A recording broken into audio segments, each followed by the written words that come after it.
Tuhan, Shalom. Selamat siang Bapak Ibu Saudara. Mari bersama-sama pada siang hari boleh sejenak kita bangkit berdiri. Kita mau bersatu di dalam doa. Kita mau naikkan ucapan syukur di hadapan Tuhan atas semua yang kita kecap selama minggu ini. Kita boleh melihat dan menikmati kebaikan Tuhan. Kami naikkan ucapan syukur kami kepadamu Tuhan, karena Engkau baik dalam hidup kami Bapa. Pada siang hari ini kami hadir di tempat ini. Kami membawa pujian penyembahan kami.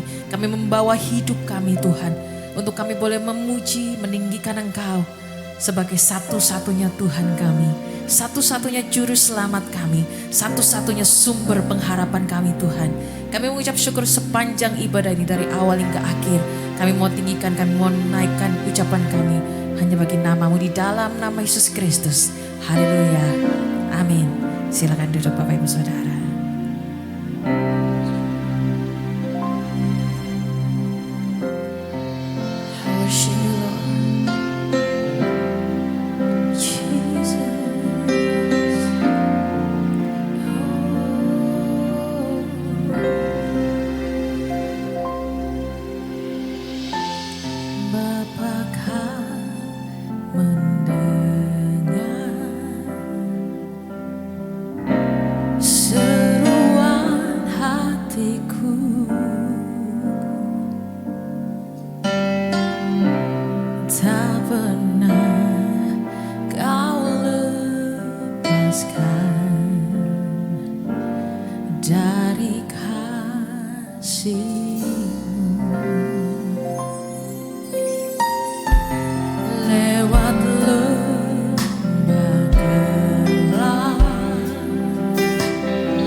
Sungguh kami tenang di hadapan-Mu Bapa. Mari bawa setiap kami lebih dalam lagi masuk dalam hadirat-Mu Tuhan. Karena kami tahu Engkau adalah sumber segalanya Tuhan. Kami meletakkan setiap beban kami Tuhan. Kami mengangkat tangan kami tinggi. Dan kami menaikkan pujian ini untuk Kau Tuhan. Mari bersama-sama kita mau berkata, mengalir kuasa dari tempat maha tinggi, Bapa kekal mulia, Kau hadir di sini, memulihkan hati, menyembuhkan yang terluka. Ku kan tenang bersamamu. Mengalirlah Tuhan, mengalir kuasa dari tempat maha tinggi, Bapa kekal mulia, Kau hadir di sini, memulihkan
Jesus, we worship you, Lord.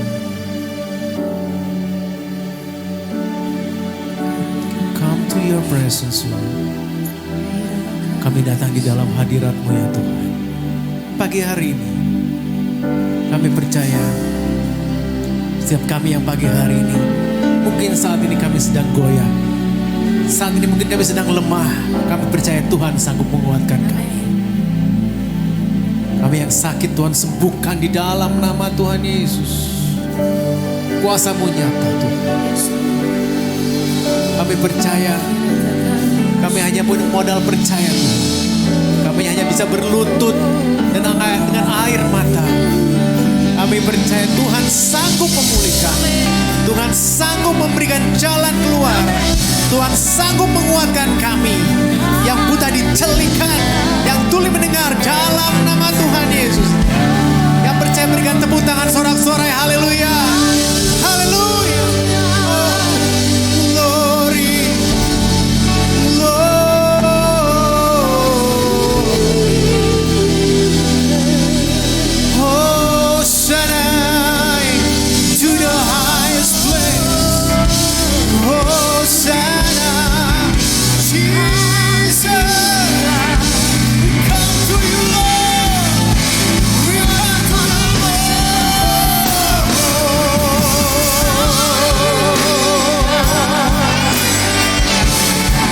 Syukur-Mu, naikkan rasa hormat-Mu, berkati dia dengan pujian yang terbaik Tuhan.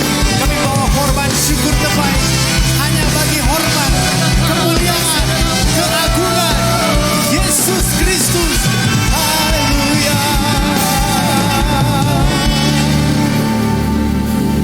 How great is our God. Sing with me, how great is our God, and all we see how great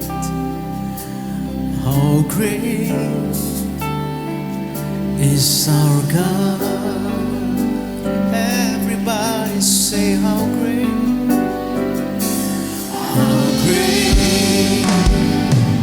is our God. Sing with me, how great is our God, and all will see how great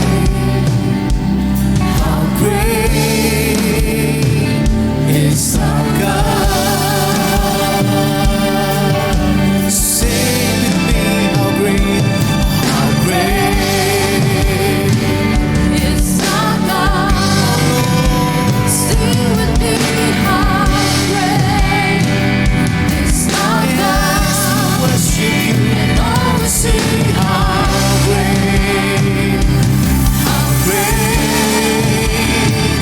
is our God. Oh, how great is our God. Sing with me.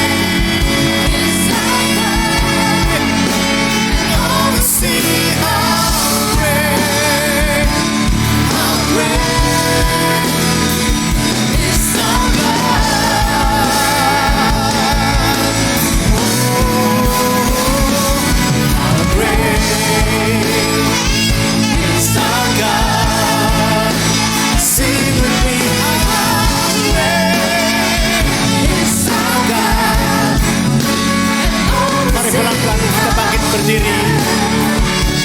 How great is our God.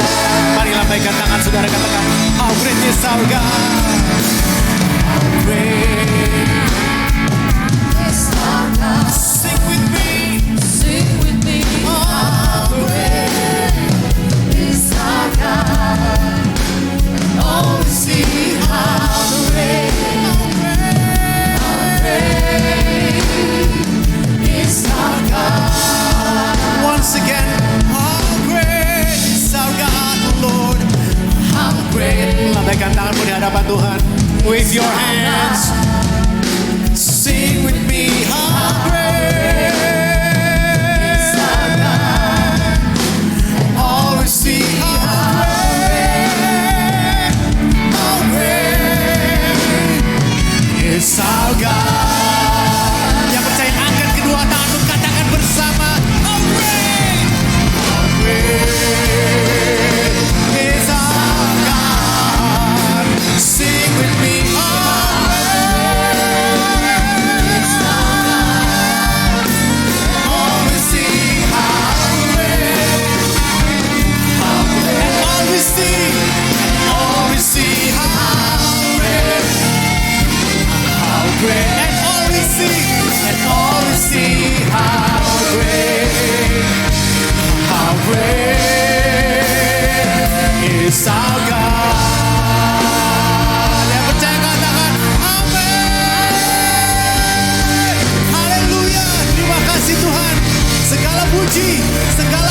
Yesus. Setiap kita yang percaya sama-sama dengan mata katakan amin. Haleluya, haleluya, haleluya. Tepuk tangan sekali lagi yang meriah bagi Tuhan dong. Amin. Saya ada kuasa yang besar di dalam nama Yesus. Boleh berikan tepuk tangan sorak-sorai kemuliaan bagi Dia. Come on. Haleluya.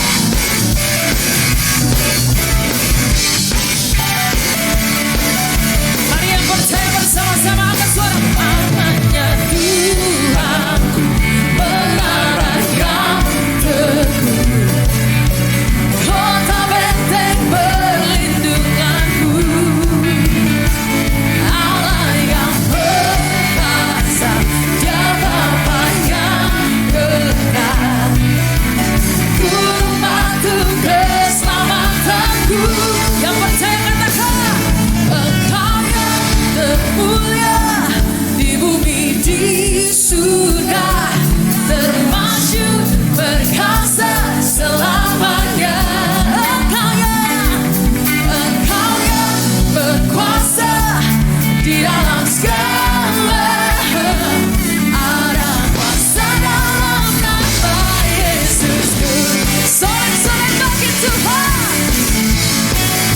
Haleluya. Katakan, namanya Tuhanku, menara yang teguh. Amin. Kota benteng perlindunganku, Dia Bapa yang kekal, Kau gunung batuku. Angkat tanganmu bersama-sama Bapak Ibu Saudara. Engkau yang termulia di bumi di surga, termasyur perkasa selamanya. Engkau yang berkuasa di dalam segala, ada kuasa dalam nama Yesusku. Yang percaya berkata, nama di atas segala nama, nama yang membebaskan setiap kita. Percayalah segala kuasa tunduk, segala kuasa tunduk pada nama itu. Yesus Tuhan, segala Tuhan. Dengan imanmu katakan, nama di atas segala nama, nama yang tak membebaskanku. Segala kuasa tunduk pada nama itu. Yesus Raja segala raja. Katakan, Engkau yang berkuasa, Engkau yang termulia di bumi di surga, termasyur perkasa selamanya. Engkau yang berkuasa di dalam segala, ada kuasa dalam nama Yesusku. Engkau yang termulia, Engkau yang termulia di bumi di surga, termasyur perkasa selamanya. Amin. Engkau yang berkuasa di dalam segala, ada kuasa dalam nama Yesusku. Amin. Ada kuasa dalam nama Yesus. Yang percaya dengan lantang katakan, kuasa dalam nama Yesusku. Tepuk tangan sorak-sorai kemuliaan bagi Tuhan. Haleluya. Yang percaya katakan, yeah. Haleluya. Puji nama Tuhan. Silakan. Who makes the sun to rise and bring the earth new life in every beat? Jesus, it is you who turned the day to night and watches me as I begin to dream. Jesus, it is you who brings me food on my table, who cares for all of my needs,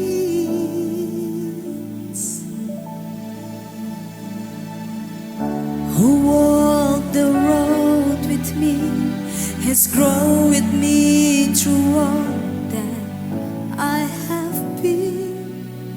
Jesus, it is you. Jesus, it is you.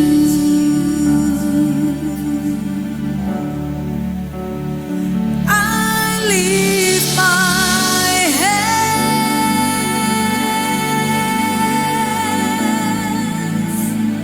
I bring my soul.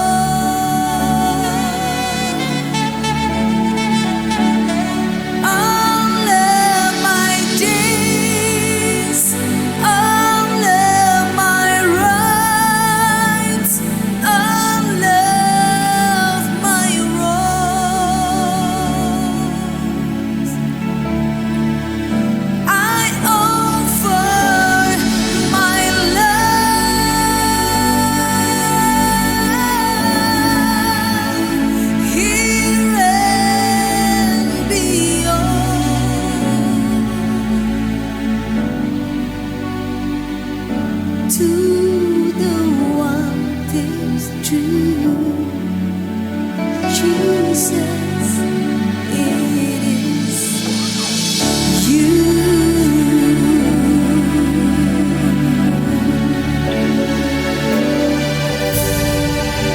who sees my brokenness and carries me when I am frail and weak.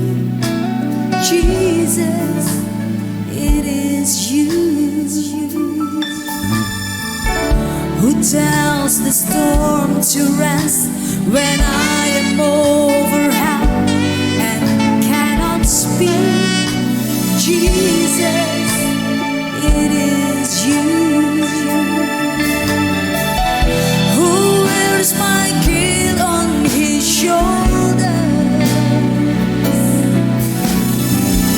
who holds my heart in his hands, who takes my though and fears and has them on the arms of Calvary. Jesus, it is you. Jesus, it is you. So I lift my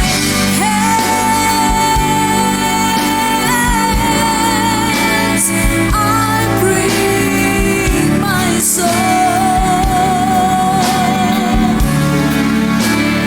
all of my days, all of my rights, all of my wrongs. I offer my love here and beyond to the one thing's true. Jesus, it is you.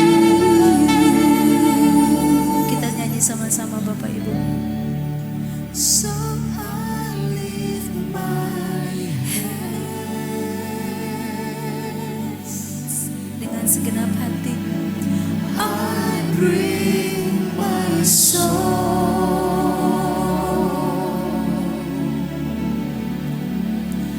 all of my days, all of my rights,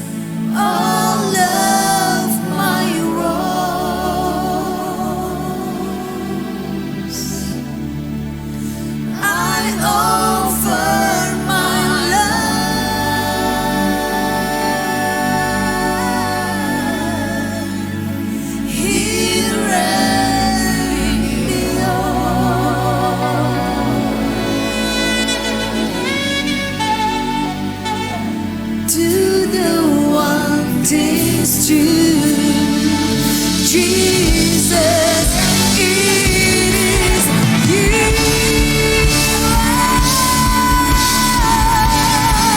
So I lift my hands, I bring my soul. All of my days, all of my lives, all of my life, I offer my life here and beyond.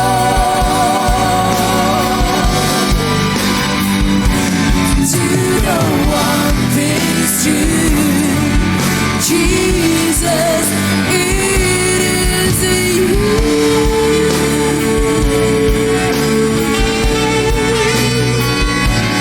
To the one thing's true, Jesus, it is you.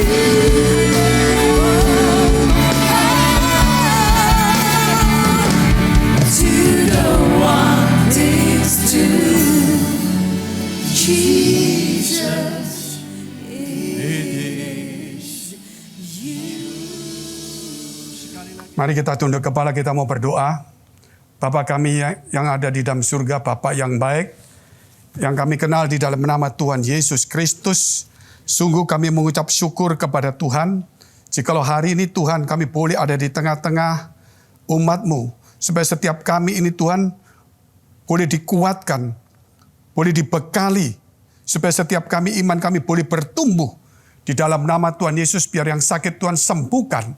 Kau berikan kekuatan bagi mereka yang lemah. Di tengah-tengah guncangan dunia, ancaman peperangan, kelaparan, kekurangan pangan, dan harga-harga naik, kiranya Tuhan tetap memberi kepada kami pemeliharaan-Mu.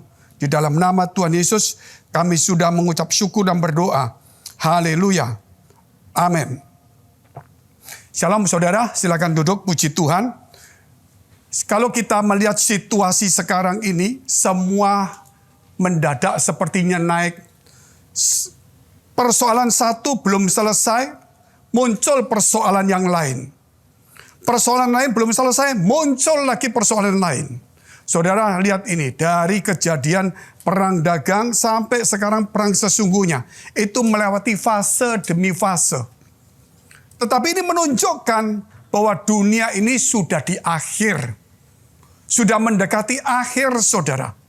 Di mana kalau kita melihat situasi tidak menentu, tetapi ini yang perlu direnungkan oleh kita sebagai umat Tuhan, bahwa iman kita harus semakin teguh.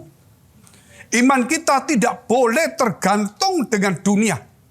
Dengan kondisi, dengan berita dunia, tidak boleh. Justru iman kita tetap bergantung kepada firman Tuhan. Sama seperti apa yang diterima oleh Abraham, oleh Ishak, oleh Yakub, bahkan Ishak di tengah kelaparan sekalipun. Imannya mulai mau bergantung kepada Mesir. Karena situasi sulit. Tetapi Tuhan minta kepada dia untuk mendengarkan firman Allah. Bahwa segala sesuatu ini ada di dalam kontrol, ya di dalam kuasa sepengetahuan Tuhan. Ingat kisah Daniel. Daniel dan Nebukadnezar, Raja Babel, mendapatkan mimpi masing-masing. Pertama adalah Raja Nebukadnezar mendapatkan sebuah mimpi patung yang diterjemahkan oleh Daniel. Dan Raja ini mengatakan supaya setiap orang bisa menafsirkan mimpi itu. Maka semua orang datang kepada dia yang pandai-pandai. Mimpinya apa? Raja tidak memberitahu mimpinya. Tetapi justru mereka harus tahu mimpinya Raja. Ini yang berat, saudara. Sehingga mereka diancam mau dibunuh. Tapi Daniel berkata, jangan dibunuh dulu. Karena ada Allah yang di atas. Yang akan memberitahu, beri waktu saya. Nah akhirnya Daniel bergumul dan diberilah mimpi yang didapat oleh Nebukadnezar. Diberitahu Tuhan kepada Daniel. Luar biasa enggak? Mimpi pun Tuhan bisa tahu semuanya. Apalagi kehidupan kita. Maka diberitahu bahwa ada sebuah patung. Kepalanya itu Raja Nebukadnezar dari emas. Kemudian dadanya, saudara, dan lengannya itu dari perak. Itu menunjukkan setelah Raja Nebukadnezar, maka kekuasaan akan jatuh di tangan media Persia. Setelah itu baru pinggangnya dari tembaga. Jadi patung itu dari emas, perak, tembaga, saudara. Itu menunjukkan bahwa satu kerajaan yang kecil tiba-tiba jadi besar, saudara. Menguasai dunia, mengalahkan kerajaan yang lain. Tetapi dalam waktu singkat, rajanya masih muda akan mati secara misterius. Itulah Alexander the Great. Sehingga waktu Alexander the Great itu menguasai dan dia berperang dengan media Persia. Ketika dia masuk di Yerusalem, orang Israel tidak mau berperang, buka bentengnya, dan semua imam datang. Bingung Alexander the Great. Kenapa kamu gini? Karena itu mau dihancurkan dan di tempat itu akan dibangun kuil daripada kerajaan Yunani atau Makedonia. Setiap kali kalau perang yang kalah, dewanya diturunkan, diganti, saudara. Tetapi ini tidak perang. Loh, kenapa kamu nggak perang? Karena dia ceritakan ratusan tahun sebelum kamu, itu kita punya orang namanya Daniel, menceritakan kamu akan muncul. Wah, kaget, saudara. Sehingga kemudian dia tidak menghancurkan Yerusalem, dia membangun tempat doa itu di daerah tengah, saudara. Israel tengah itu, dekat situ. Nah, inilah yang terjadi. Kemudian muncul kerajaan yang dari baha, dari besi dan tanah liat. Itulah Romawi. Pada zaman kerajaan Romawi itu, saudara, belum ada yang namanya kerajaan, masih republik. Ada namanya Julius Caesar, panglima itu, jenderal, dibunuh karena dicurigai akan membangun kerajaan. Tetapi anak angkatnya dan anaknya, saudara, akhirnya mengalahkan. Dan kemudian mereka berperang sendiri, anaknya itu. Dan kemudian anak angkatnya itulah yang kemudian menjadi raja dan kerajaan Romawi. Dan yang pertama kali, dan itu situlah Yesus lahir. Seperti yang dilihat oleh Daniel itu, saudara bisa nanti lihat Daniel pasal 2 nantinya. Dikatakan ketika patung itu ada semuanya, maka ada sebuah batu kecil jatuh dari gunung menimpa kaki patung yang besar gede itu. Kemudian patung itu hancur, berlebur-lebur menjadi puing, menjadi debu dan hilang lenyap. Tetapi batu kecil yang bukan oleh perbuatan tangan manusia. Jelas itu, saudara. Menjadi gunung yang besar memenuhi seluruh bumi. Itulah kerajaan Allah yang akan didirikan pada waktu kerajaan Romawi. Itulah Yesus Kristus, berbicara tentang kerajaan surga. Dan inilah kemudian kalau kita melihat kerajaan surga, gereja tidak mungkin kalah. Walaupun sekarang dunia sedang menggoncang kita, banyak orang Kristen sudah mulai lari ke duniawi, lari ke ekonomi, sehingga mulai menjual imannya, tapi tetap Tuhan akan bangkitkan pahlawan-pahlawannya. Di tengah kesulitan pun Tuhan akan munculkan tokoh-tokohnya. Sebab itu, saudara, hari ini kita akan melihat seperti itu. Apa yang terjadi sekarang di tengah-tengah kesulitan, di tengah-tengah peperangan, ini semua harus terjadi. Karena dunia akan berakhir. Kita lihat dulu kitab Wahyu, pasal 6 ayat 1 sampai 8.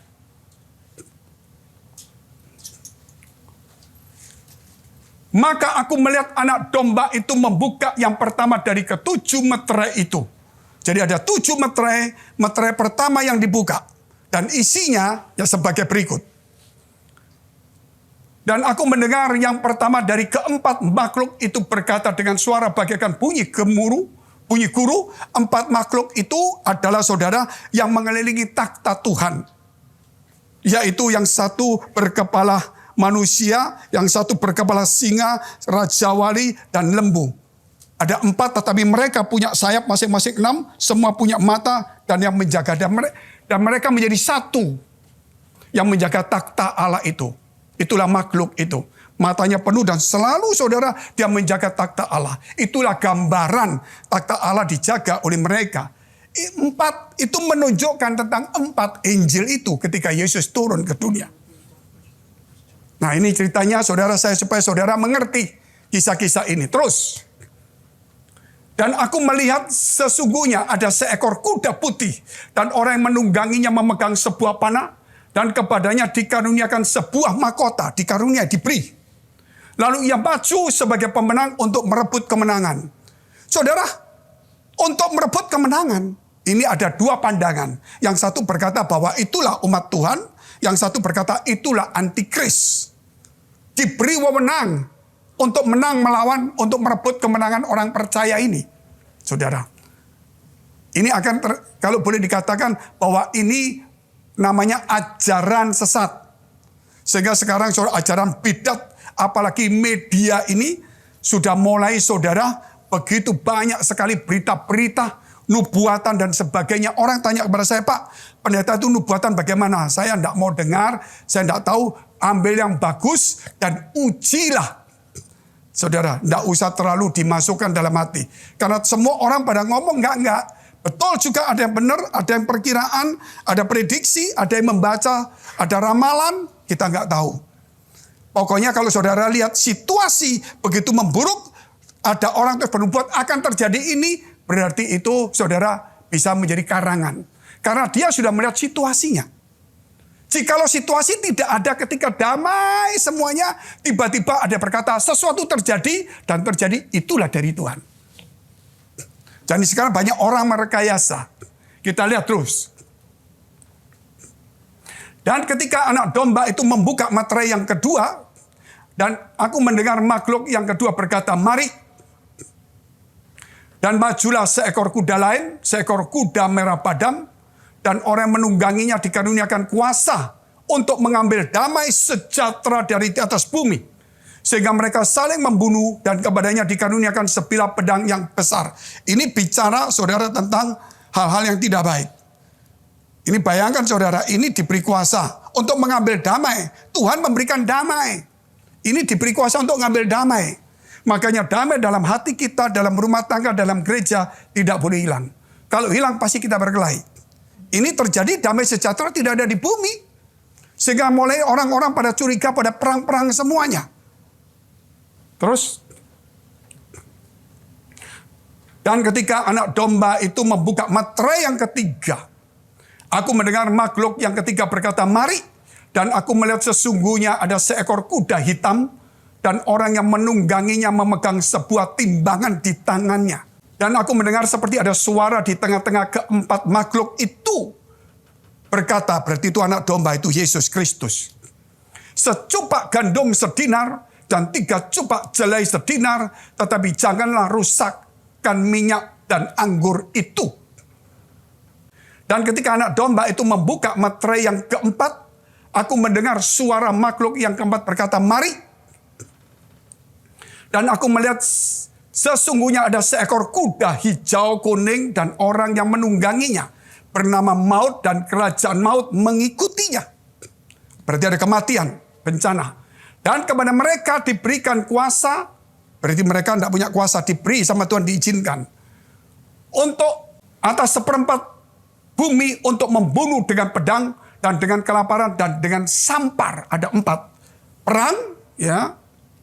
Pembunuhan, perang, kelaparan, sampar, penyakit saudara. Dan binatang buas. Ada di bawahnya itu.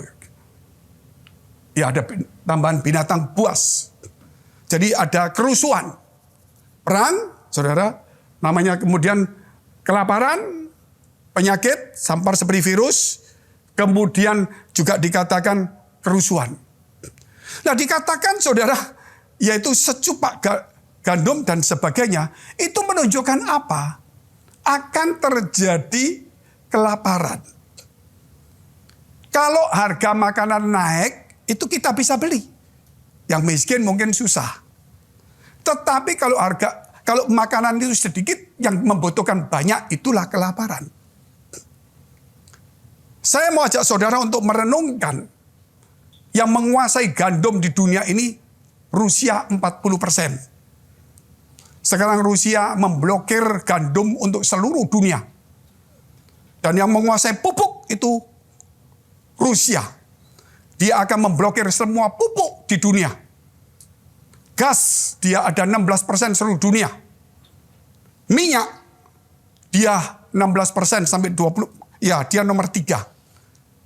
Dan saudara lihat ini semuanya. Sudah terjadi. Batu bara, dia nomor 3. Nomor 1 Indonesia, 600 juta ton. Nomor 2 Australia 400 juta ton per tahun. Dan kemudian ketiga 250 juta ton itu Rusia. Dan semuanya ditahan.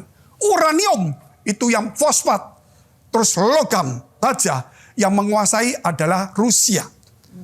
Sedangkan kalau kita melihat dengan guncangan minyak saja, yang sekarang dengan adanya Amerika, yang kemudian dia mulai sanksikan minyak, padahal minyak dia cuma dapat sekian persen saja ngambil dari Rusia. Gas maupun minyak, nggak sampai 10%. Tetapi harga minyak sana sudah naik menjadi 22.000 per liter. $4,5 per galon. Galon itu hampir 3,7 liter. Ada di tempat lain sudah $2.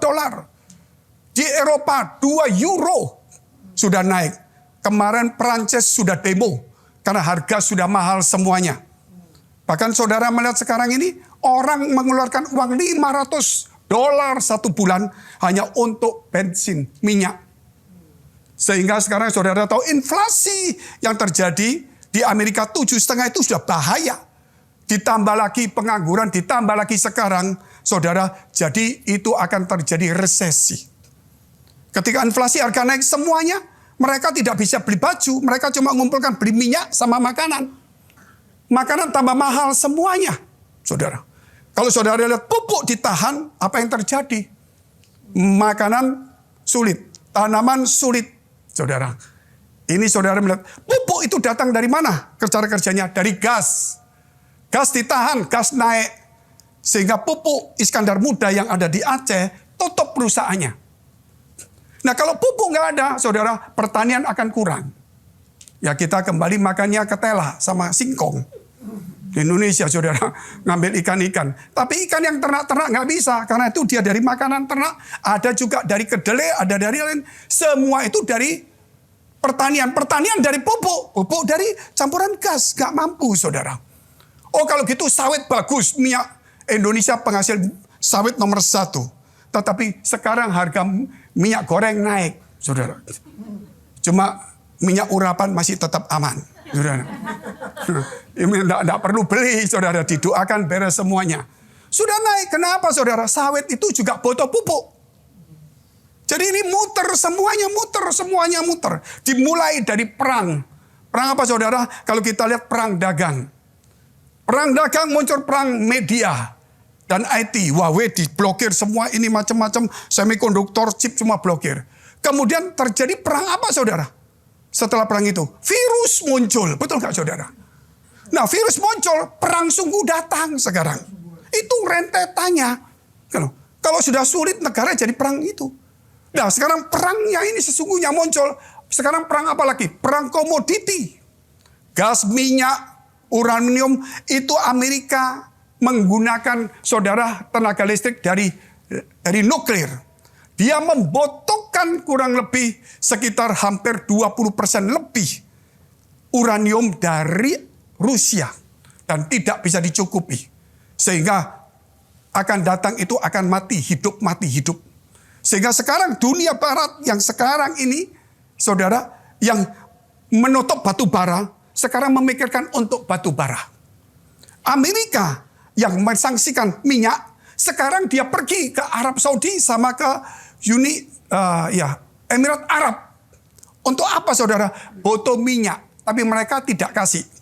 Mereka tidak mau terima teleponnya. Karena mereka punya OPEC. Akhirnya Amerika ini pergi ke Venezuela yang musuhnya dia. Yang dia katakan presiden ini curang. Harus diganti. Sekarang dia, saudara, datang ke sana. Mau buka sanksi sampai orang berkata, yang bikin orang baik jadi jahat itu kamu. Yang menentukan. Yang jahat tiba-tiba jadi baik, ya kamu yang menentukan. Gitu loh. Dan akhirnya dia pergi ke Iran. Iran juga susah, saudara, untuk memberi minyak. Karena sudah lama mesinnya mati. Membutuhkan sekian miliar dolar, sekian 1 tahun, 2-3 tahun untuk produksi. Ini yang terjadi, saudara. Dan ini nanti krisis komoditi yang akan terakhir adalah krisis perang makanan. Pangan akan sulit. Indonesia mungkin, ya tadi saya katakan makan itulah, saudara. Ya mungkin nggak makan goreng, makan rebus-rebus lah. Tetapi kalau pertanian kurang, semua kurang, kita ini saudara, bawang putih, cabai saja, pupuk saja saudara, semuanya impor. Jagung pun impor. Jadi bagaimana nanti makanan ternak? Ya tetap akan terpengaruh. Karena semua ada hubungannya dengan kedelai. Dan semuanya. Sebab itu saudara, kembali lagi. Krisis pangan ini nggak main-main. Kenapa kok jadi begitu? Sekarang komoditi. Sekarang Rusia sudah mengancam 200 item akan disangsikan yang banyak membuat sanksi kepada dia. Yang di Asia ini ada 3, 4. Yang Asia atas, Taiwan, Korea, Jepang memberikan sanksi ke Rusia. Yang ASEAN cuma 1, Singapura memberikan sanksi. Nah, Singapura kan sebenarnya kalau kita lihat tetangganya Indonesia, Malaysia, Thailand, Vietnam, Cina. Butuh makanan dari sana. Teknologi butuhnya Amerika mungkin. Nah ini saudara, kita nggak main-main situasi sekarang. Sebagaimana yang saya terangkan, boleh ditunjukkan gambarnya dulu. Saat yang tepat, saat ini saya bicara karena situasinya. Ini saudara, saya sudah bicara bulan Januari tahun 2020. Saudara bisa buka Speak episode keempat. Kalau saudara susah, saudara lihat YouTube kita. Kemudian ada gambarnya, logonya kita ini. Saudara tekan. Ketika saudara tekan, nanti muncul playlist. Ya. Di situ saudara tekan playlist, muncul yang namanya Best Speak, Best Talk, Best apa saudara. Nah nanti saudara lihat Best Speak-nya apa. Lihat itu. Ini saya sudah bicara bahwa termasuk corona, termasuk saudara nubuatan tentang wahyu yang akan terjadi. Peperangan, gempa bumi, bencana, dan sebagainya.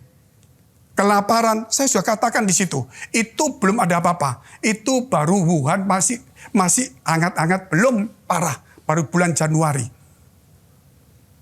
Bahkan di situ juga dikatakan bagaimana virus ini akan membuat saudara orang mati banyak di negara-negara dan ekonomi akan hancur. Ada juga. Silakan yang lain. Ini wabah virus corona. Teaser. Best Speak episode 3. Ramalan nubuatan virus corona. Sudah.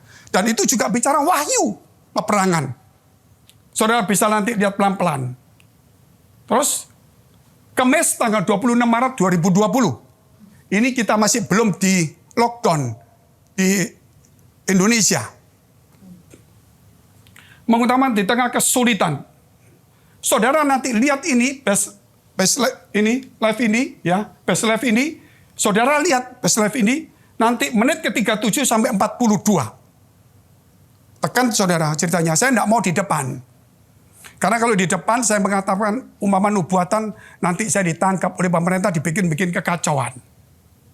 Seakan-akan nggak ada apa-apa, lu bikin negara ini kacau. Saya tidak mau, tetapi saya katakan di situ bahwa akan terjadi begitu luar biasa. Dan itu akan terjadi di Indonesia dan di semua dunia. Saya katakan hati saya sedih, sakit sekali. Saya katakan, karena saya tidak bisa mengutarakan secara terang-terangan. Tapi yang pasti akan terjadi orang mati begitu banyak di Indonesia. Itu Maret tahun 2020. Sekarang tahun 2022, saudara. Jadi apa yang terjadi, saudara? Saya tidak mau bicara banyak. Saya tutup diam karena kita tidak mau membuat satu sensasi. Tetapi teman-teman sudah pasti kalau mengikutin khotbah kita pasti tahu di tengah-tengah itu ada nubuatan kecil-kecil yang Tuhan sampaikan ya melalui gereja ini. Sehingga saudara mulai catat ada 1000 khotbah di YouTube, itu nggak main-main. Silakan lagi. Speak episode 3, virusnya virus corona. Wahyu 6, saudara lihat ini. Sudah ditulis, itu masih bulan Januari, Februari, belum lockdown. Saudara, kok jadi sudah tegang rasanya mati sebelum mati ini. Susah. Belum krisis pangan sudah kelaparan dulu.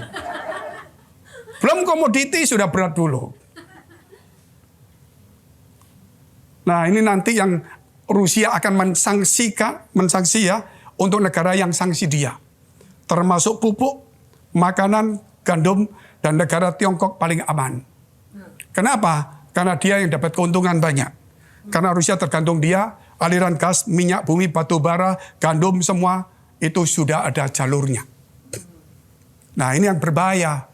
Makanya dunia geopolitiknya berubah. Ini namanya rolling power. Berulang saya katakan, rolling power itu apa? Kekuasaan berganti. Yang seperti tadi itu, Nebukadnezar ganti. Tuhan itu tahu. Suatu hari kalau orang itu kaya, suatu hari negara itu besar, suatu hari gereja itu besar, suatu hari kita naik pangkat. Kalau kita sombong dan tidak adil, suatu hari pasti diganti oleh Tuhan. Itu sudah pasti, saudara. Makanya orang kaya yang begitu, seperti orang kaya yang kemudian mati juga. Kenapa? Karena waktu dia kaya, dia arogan. Dia tidak bantu, Lazarus miskin. Negara yang besar, saudara, arogan. Mengatur semuanya, ada Tuhan di atas. Saudara, bukan dia menentukannya. Dan termasuk juga, saudara, pemerintah. Juga kita juga kalau punya jabatan. Hati-hati ketika jabatan tinggi, saudara lihat. Di gereja ini sebentar sudah mulai banyak orang diangkat tinggi. Dikasih jabatan tinggi. Di gereja maupun di pemerintah maupun di perusahaan. Tapi saya ingatkan karakter Kristus rendah hati. Kalau enggak, itu rolling power muncul. Gereja yang besar, hilang lenyap. Ganti gereja kecil. Loh Pak, katanya kok kerajaan surga hebat. Karena kesombongan, ketidakadilan, kesemena-menanya dia. Sehingga yang kecil ditindas. Itu enggak boleh, saudara. Ada Tuhan di atas. Ini saudara hati-hati. Nanti suatu hari kita juga, kalau suatu hari diberkati Tuhan, hati-hati. Tetap rendah hati. Enggak bisa enggak. Kelihatannya tegang, saya pindahkan cerita aja. Sejak perang dagang saya mengikuti karena saya menulis buku akhir zaman. Sehingga ekonomi politik saya mengikuti semua. Saudara, itu saya ikutin semuanya. Jadi disinilah letaknya kita harus hati-hati. Kenapa Amerika sekarang, Amerika itu anggaran militernya 700 miliar. Negara Tiongkok 200 miliar. Jerman barusan sekarang mengatakan akan bikin anggaran 200 miliar juga. Loh kenapa? Kalau Rusia 54 miliar dolar. Loh kenapa kok Amerika besar? Karena yang 500 miliar itu untuk perdagangan senjata ke dunia. Karena dia butuh dagang senjata, otomatis dia bikin perang saudara. Supaya orang terancam beli, Kalau kamu beli senjatanya sana, saya sanksi. Kamu pernah apa sama urusan saya? Pernah utang apa? Saudara, dicabut. Jadi inilah, jadi seperti Indonesia mau beli Sukhoi, nggak boleh. Beli Cina nggak boleh, disanksi. India beli Sukhoi, disanksi. Tetapi India bilang, tetap aku beli. Nah ini namanya sudah banyak melalui undang-undang ya, ketidakadilan dan sebagainya. Tapi kita lihat iman kita nggak boleh terguncang, kita nggak boleh ngikutin, saudara. Maksudnya iman kita nggak boleh tergantung dari dunia. Tetapi sebelum kejadian, Tuhan sudah beritahu terlebih dahulu. Bahkan saya khotbah di ITC Surabaya bulan Maret, masih belum ditutup. Saya katakan harga-harga naik semuanya. Saudara boleh tanya Pak Hengki semuanya. Saya bilang Pak Hengki kasih tahu jemaat. Ini bisa panjang urusannya. Jadi kalau jemaat itu kalau boleh terutama pastori gereja. Harus punya cadangan makanan 3-4 bulan. Supaya nanti kalau sudah dipakai 1 bulan, beli 1 bulan ke belakang. Supaya pastori tidak boleh kekurangan makanan dan bisa membantu jemaat. Bahkan kemarin waktu di dalam Komsel, pemimpin gereja, saya katakan kenapa kamu sulit? Kan tempo hari kan sudah kita ajarin bagaimana waktu virus corona. Gereja harus memberi bantuan ke jemaat. Jangan waktu minyak naik, semua naik, pendetanya susah minta bantuan jemaat. Saya bilang gereja pres enggak, harus membantu jemaat. Jadi sekarang saudara kalau boleh beli minyak, mama 4 botol kecil, yang 3 kasihkan jemaat. Kalau beli 1 mobil pasti ditangkap polisi. Kita nggak boleh borong sampai harga hancur. Tapi kita beli sedikit untuk bagi itu boleh. Saudara.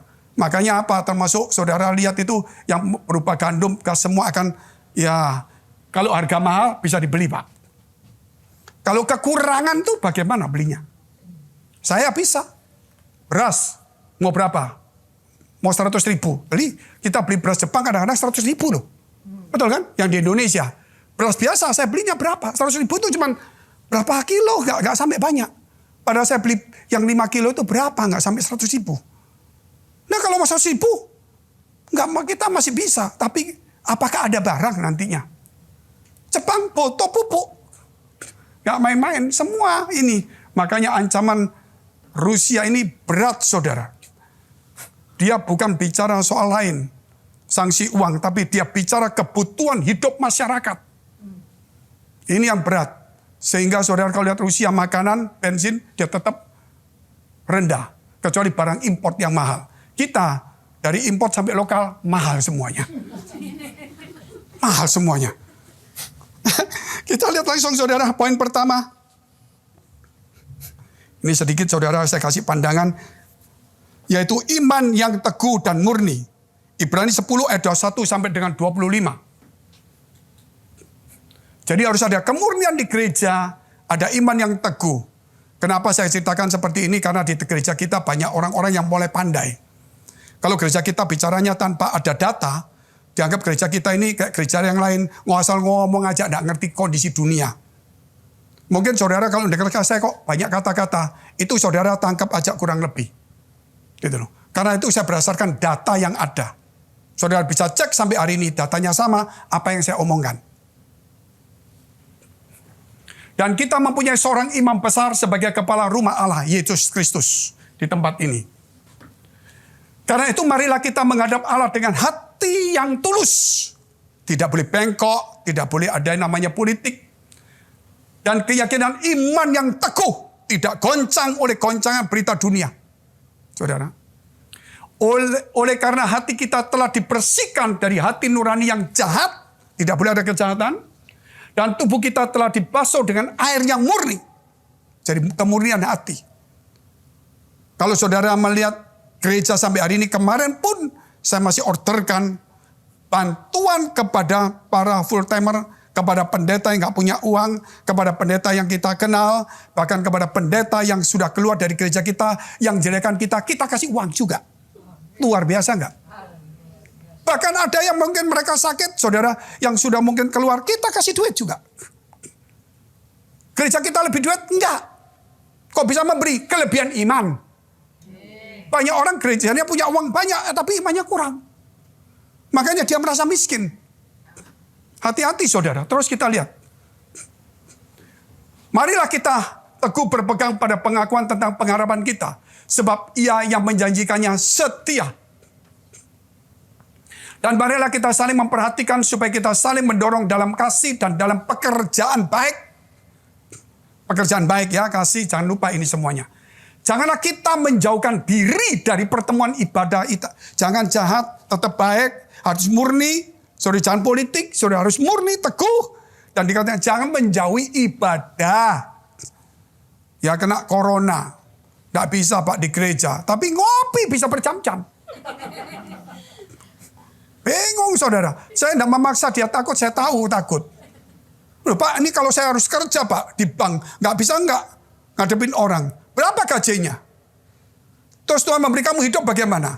Kalau berani di bank, kenapa kamu di gereja nggak berani? Ya ini saudara, kadang-kadang kita jadi bingung. Tapi saya tidak memaksa kalau saudara iman yang tidak kuat. Kalau nekat juga nggak boleh. Nanti kita lihat ada iman apa nanti. Janganlah kita menjauhkan diri dari pertemuan-pertemuan ibadah kita. Seperti dibiasakan oleh beberapa orang. Tetapi marilah kita saling menasihati. Dan semakin giat melakukannya menjelang hari Tuhan yang mendekat. Sudah mau dekat ini. Ya sampai di sini. Saudara kalau kita lihat. Sudah Tuhan ingin supaya hati kita murni kembali. Saya kasih tahu murni ini begini saudara. Saya tinggal di waktu pelayanan di Surabaya. Saya pergi ke Batu. Batu itu kota dingin. Karena ini lockdown, jadi di situ ada tempat-tempat terbuka yang boleh duduk ngopi tapi terbuka. Saya ke Batu. Batu melewati Lawang, kota Lawang. Kota Lawang di tengah itu dingin. Kota Lawang itu saya pernah punya ya family di sana lah. Mak angkat saya di situ. Ya orang sana memang. Ya saudara. Dan saya ketika di situ saya melihat ada perusahaan Jepang. Saya bilang ini kota kecil apalagi di Lawang itu sebelum kotanya itu ada tempat rumah sakit jiwa. Jadi kalau saudara di kota Lawang jalan ada dua macam. Orang yang gila beneran dan orang yang memang gila karena masalah saudara. Jadi ada ketawa sendiri di sini ya. Kalau saudara ketawa sekarang ini masih boleh. Kalau dilawang bahaya. Ditangkap. Ditangkap, dimasukkan lagi. Saya heran kenapa ada perusahaan Jepang besar sekali. Perusahaan ambil air. Loh kan ada mana-mana di Prigen. Nggak di sini. Kenapa di sini? Ternyata air itu di Jawa Timur hanya ada satu di Lawang. Itu untuk infus. Nggak gampang ya. Infus sangat mahal sekali. Kenapa dia cuma cari di situ?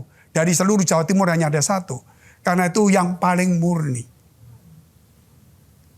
Tuhan ingin supaya kita ini iman kita murni. Tidak bisa dapat dari sembarangan. Kecuali dari surga dan firman Allah. Murni artinya saudara, kita harus tahu tempat itu tidak mudah didapat di mana-mana. Dari semua air yang bagus, yang mengandung mineral, mengandung apa, infus itu berbeda. Setiap air tempat lain mengandung besi, mengandung ini, ada mengandung itu, dan sebagainya. Tetapi saudara, kalau infus itu ada aturannya. Kalau saudara tidak sakit malaria, mungkin air itu ada air kelapa, tapi itu masih di bawah. Bisa menggantikan infus, tapi masih di bawah dia. Tetapi yang jelas saudara, itu murni. Juga murni saya boleh dikatakan air susu ibu itu murni. Saudara lihat itu. Makanya firman mengatakan mendapatkan firman itu yang murni seperti air susu.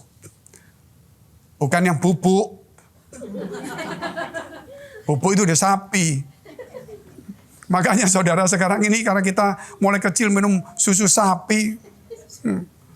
Makanya kita ini mulai bau-bau sapi sudah. Nggak bau mama. Dari sini saudara beda sekali. Makanya seorang anak itu saya ingatkan kembali. Firman Tuhan mengajar supaya kita murni. Jangan lupa hormati orang tuamu. Amin. Ini sudah tidak ada di negeri barat. Dia merusak budaya. Dengan teknologi dia merusak budaya. Firman itu dicari untuk kepentingan diri sendiri. Untuk memperkaya diri sendiri. Tapi kita harus kembali hormati orang tuamu. Ya, khususnya saya ingat supaya untuk sama ibu-ibu hormati. Jangan sampai saudara sama orang tua saudara ngelawan. Untuk seorang tua, dia bisa memelihara 10 anak. Gendong satu, narik satu, gendong satu. Sama keranjang di punggung satu sini. Saya lihat di Surabaya ada satu sepeda motor. Saya ada foto videonya. Depan anak kecil, belakang papanya. 2 anaknya, mamanya di belakang mendekati tempat kecil. Begini saudara. Saya bilang, waduh 5 orang. 5 orang. Itu hanya ada saudara. Ya di tempat kita itu. Ada 1-2 seperti itu. Ya itu kan untuk supaya anaknya senang lah saudara. Tetapi itu kan juga bahaya. Nah ini kembali lagi kemurnian. Ingat itu saudara, kita lihat poin yang kedua. Iman yang egois. Roma 2 ayat 6-8. Ia akan membalas setiap orang menurut perbuatannya. Tuhan ya. Yaitu hidup kekal kepada mereka yang dengan tekun berbuat baik. Mencari kemuliaan, kehormatan, dan ketidakbinasaan. Itu harus kita cari. Apa saudara? Berbuat baik. Apalagi saudara? Ya tadi hormat dan ketidakbinasaan. Kemuliaan. Itu perlu kita cari. Itu hanya ada di gereja. Gitu loh. Kalau saudara mau cari gereja, kalau gereja tidak ada perbuatan baik, nggak mencari kemuliaan Allah, ya nggak ada kehormatan, dan mencari yang duniawi, bukan ketidakbinasaan, itu berbahaya. Terus, tetapi murka dan geram, ayat 8, tetapi murka dan geram kepada mereka yang mencari kepentingan sendiri, yang tidak taat kepada kebenaran, melainkan taat kepada kelaliman. Iman, saudara, iman ini yang sudah mementingkan diri sendiri, iman yang egois. Makanya iman itu dikatakan iman, pengharapan dan kasih. Yang terbesar adalah kasih. Kalau kita punya iman, dan iman semakin besar, bisa memindahkan gunung, Tapi kalau nggak punya kasih, tidak ada gunanya. Karena dia cuma mujizat. Saudara, ingat itu. Memindahkan gunung loh, itu 1 Korintus 13. Saudara, ayat 1 sampai dengan ayat 3. Malah dikatakan mindahkan gunung nggak ada artinya. Berbahasa malaikat tidak ada artinya. Memberikan diri sampai mati dibakar berkorban tidak ada artinya. Saudara, perlu buat saudara mujizat tidak ada artinya kalau nggak ada punya kasih.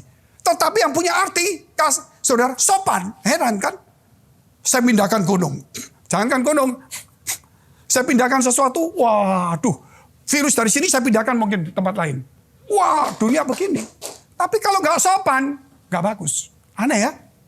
Gereja itu luar biasa loh. Mujizat. Pindahkan gunung. Kalau nggak ada kasih, nggak ada guna. Kasih itu apa? Sopan, ramah. Luar biasa nggak?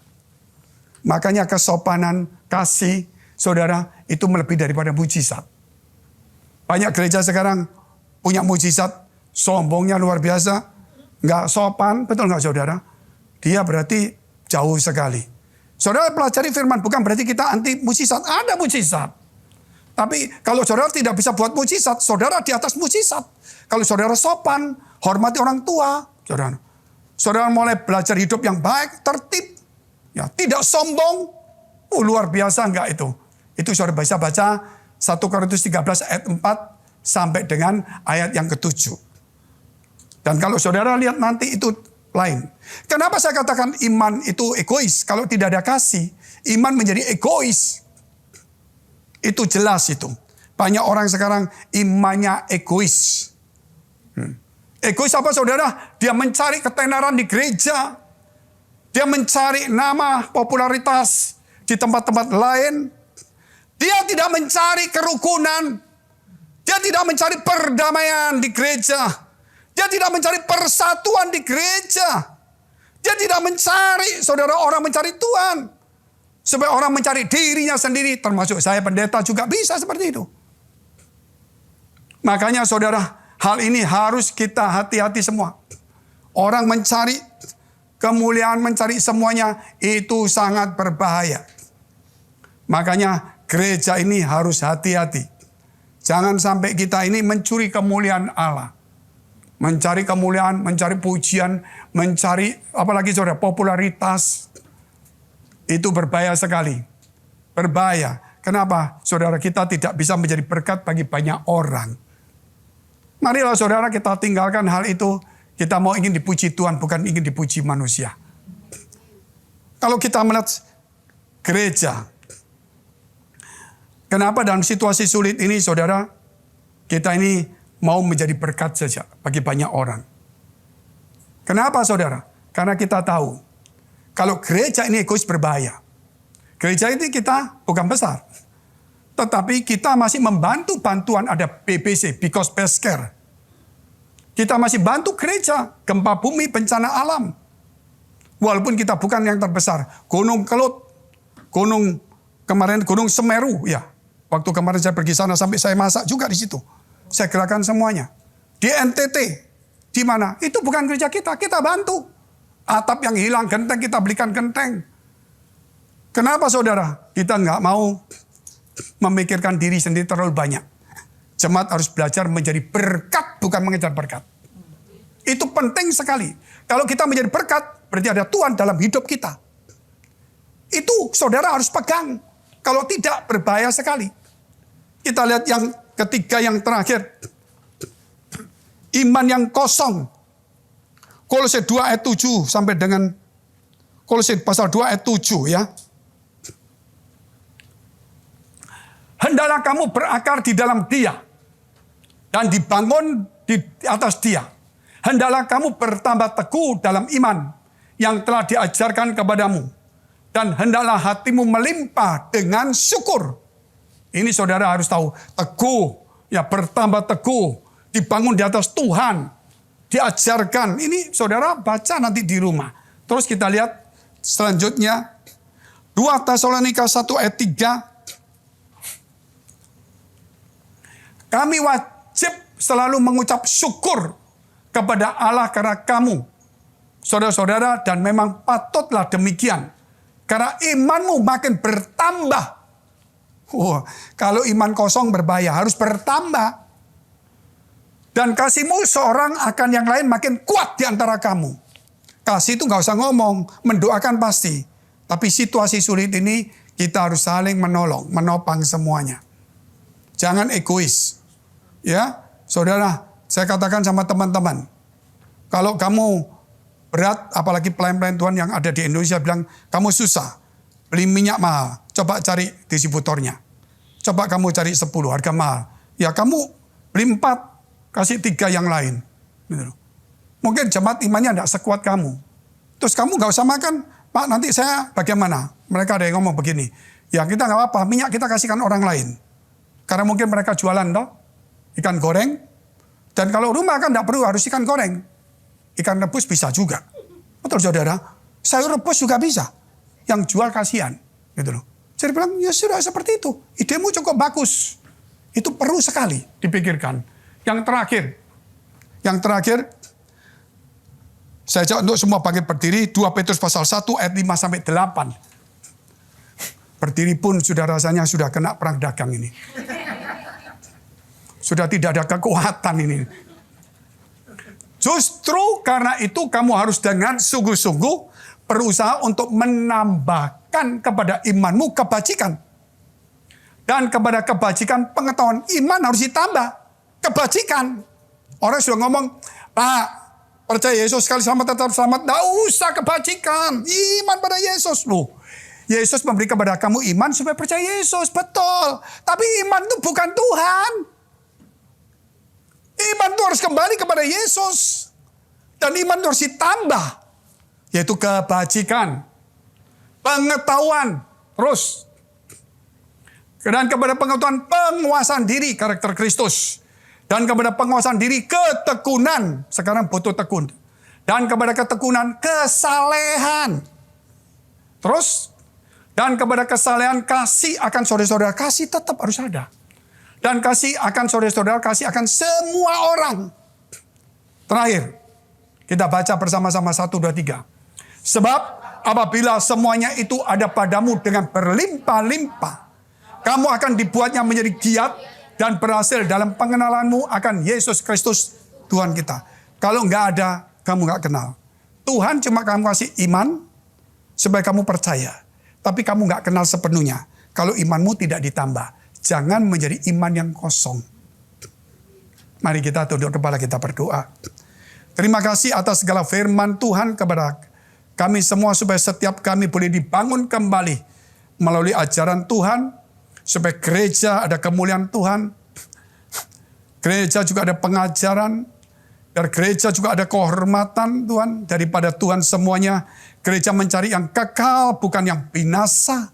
Di dalam nama Tuhan Yesus. Biarlah Tuhan hari-hari seperti ini. Kami boleh menjadi berkat dalam kehidupan kami. Kita berdoa syafaat untuk semua gereja yang ada di seluruh dunia. Kami berdoa Tuhan untuk semua gereja yang ada di seluruh dunia. Dari hamba Tuhan sampai kepada umat Tuhan. Kiranya Tuhan kau memberkati mereka supaya mereka menjadi berkat dan hidup mereka berdampak. Supaya di mana gereja mereka melayani dipenuhi orang-orang yang takut akan Tuhan dan tulus hatinya. Kami berdoa Tuhan untuk semua gereja yang ada di seluruh dunia supaya mereka bersatu rukun dan tidak terpecah-pecah. Supaya dunia percaya Yesus adalah Tuhan bagi kemuliaan Allah Bapa di surga. Demikian gereja di mana kami menggembalakan gereja Blessing in the Spirit. Kami berdoa untuk setiap persembahan yang dipersembahkan umat-Mu. Kiranya menjadi dupa yang harum di hadapan Tuhan. Dan kau memberkati segala pekerjaan rumah tangga, kesehatan, iman rohani mereka, sampai kepada anak cucu mereka. Kebajikan kemurahan Tuhan selalu menyertai mereka. Mari dekapkan kedua tanganmu di dadamu. Karena untuk menerima berkat itu mudah, namun menjaga hati itu sukar. Sebab itu firman Tuhan berkata, jagalah hatimu dengan penuh segala kewaspadaan. Karena dari situlah terpancar kehidupan. Jadilah berkat dan terimalah berkat rahmat anugerah dari Allah Bapa di surga. Di dalam putra tunggalnya Yesus Kristus yang sudah mati untuk dosa-dosa kita. Dan bangkit pada hari ketiga sehingga kita punya Tuhan Allah yang hidup. Dan iman kita bukan kepada Tuhan yang mati. Dan dia naik surga menyediakan rumah bagi kita. Sehingga kita punya pengharapan yang pasti. Dan dia akan datang kedua kali menjemput gereja jemaat dan umatnya. Yang berjaga-jaga kudus, dewasa dan bijaksana. Serta menghakimi dunia. Di dalam persekutuan dengan Roh Kudus membuat hati kita berkobar-kobar. Roh kita menyala-nyala. Sehingga kita senantiasa di dalam kasih semula kepada Tuhan. Roh yang Kudus menghibur, menguatkan, memelihara, menginsyafkan, menuntun, memimpin kita. kepada kebenaran dan kekudusan, dan membuat kita menjadi saksi Kristus mulai hari ini sampai selama-lamanya. Kita akhiri dengan doa yang diajarkan Tuhan Yesus kepada kita. Bapa kami di surga, dikuduskanlah namamu, datanglah kerajaanmu, jadilah kehendakmu di bumi seperti di surga. Berikanlah kami pada hari ini makanan kami yang secukupnya, dan ampunilah kami akan kesalahan kami, seperti kami juga mengampuni orang yang bersalah pada kami.